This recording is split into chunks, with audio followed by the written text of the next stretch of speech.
যে প্যারাগুলো ছিল মানে নাকফুল কিনে দিতে হবে, ডায়মন্ডের আংটি কিনে দিতে হবে, এইসব প্যারা থেকে আপাতত তারা 6 মাস রেস্টে থাকবে।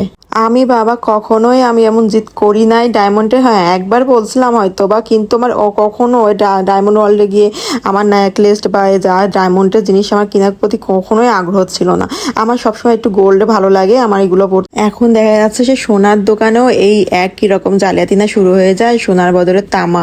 মানে এই কারণ কি করব আমরা বলেন তো, সে আদিকালের মতন না অবস্থা হয়ে যায়, সে কানে গলায় সে কি আমরা মানে পোশাক আশাক সবকিছু আদিকালের মতন না হয়ে যায়। এই একটা দুনিয়া হলো, মানে কি বলবো বলেন তো, মানে বাংলাদেশের মানুষের এত কেন চিটারি বাটফারি করতে হবে, কি এত কেন, মানে আল্লাহ কি দুনিয়ায় কম দিচ্ছে, কম সম্পদ দিচ্ছে, মানে এগুলো নিয়ে এত চিটারি বাটফারি বিরক্ত লাগে। তো আমার এই রোস্ট রান্নাটা দেখে আর বিরক্ত লাগার কথা না, কারণ হচ্ছে এত সুন্দর রান্না। সেদিন রোস্ট রান্না করছিলাম তো এত মশলাপাতি দিয়ে আমি রান্না করিনি, যেহেতু আমার